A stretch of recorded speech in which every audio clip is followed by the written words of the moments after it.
Hello everyone, welcome to an extra edition of CNN 10. You can catch our regularly scheduled 10-minute show on CNN10.com or our YouTube channel, of course. This edition focuses on a story that gripped a lot of people across the U.S. over the past week.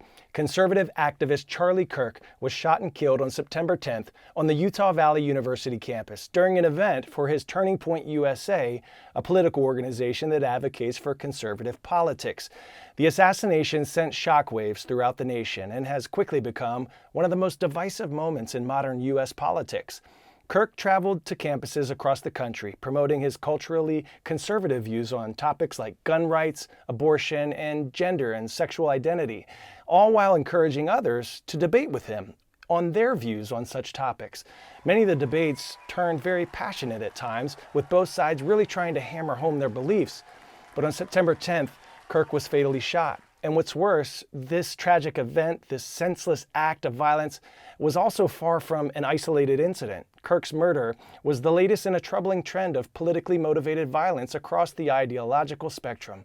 It came less than 3 months after a Minnesota Democratic state lawmaker and her husband were shot and killed in their home by a man police say had a list of prominent political targets. Just 6 months before the Kirk shooting, Pennsylvania Governor Josh Shapiro and his family were forced to flee the governor's mansion after a man set it to fire as they slept. And last summer, there were 2 assassination attempts against then presidential candidate Donald Trump. We are a nation that was founded in part on the idea of freedom of speech. But how can we feel safe to speak freely if such unconscionable acts have increasingly become the very sad and concerning norm? This is where we can come in and potentially lower the temperature and weaken the vitriol that divides us. One of the greatest lessons I learned from my days of playing football in the NFL, back through my collegiate and childhood days as well, was that respecting each other's differences is one of the greatest keys to success. I played on teams with people from all different types of ethnic, socioeconomic, and religious backgrounds, but we all came together and worked with one another towards a common goal. When things go wrong, we talk about it, even off the field. When the community or country goes through tough times and the diversity of opinions might be as varied as you can imagine, teammates and coaches learn from each other, love each other despite any differences, and grow better together. Charlie Kirk was a fan of the University of Oregon football team, and their head coach, Dan Lanning, says people could learn some valuable lessons through sports as he tried to put into perspective the current state of politics in the U.S. Listen. The U.S. could learn a lot from our locker room. I think the people in this world could learn a lot from our locker room. You walk in that locker room, you got guys of different races, guys of different backgrounds, different religions, and you got a team that loves each other. Like tons of differences, where they come from, what they deal with, and ultimately you got a team that loves each other.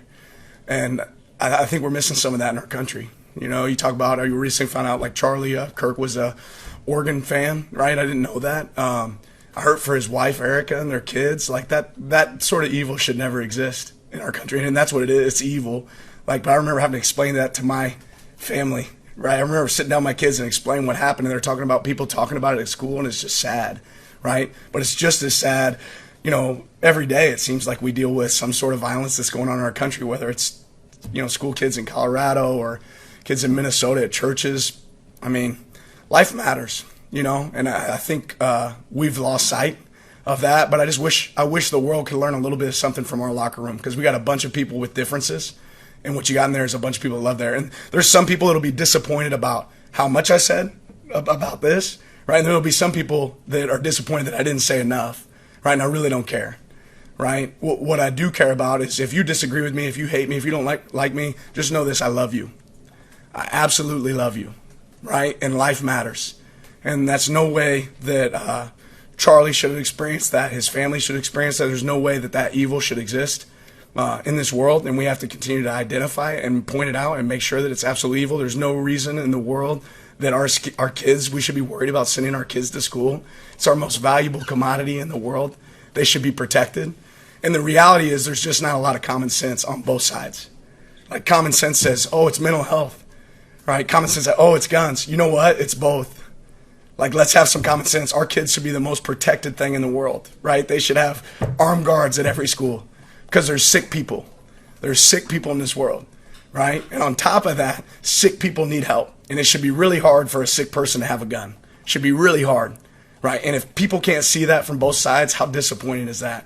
At some point, we need to go look at sports, because what our football team has is it has people on both sides of the fence, right? And there's fans that love our team that have a lot of different opinions. And the truth is, there's a lot of things Charlie said that I did not agree with at all.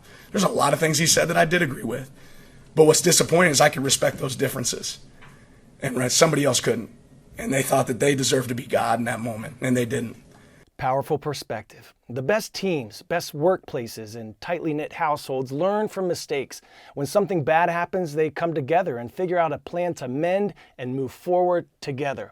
So let's use this tragic event to have some healthy conversations with friends and family. Discuss how we can all be part of the solution, helping each other realize that we can disagree without hating each other, that we can still show love for each other despite any differences. I'll see you tomorrow, everyone. I'm Coy Wire, and we are CNN 10.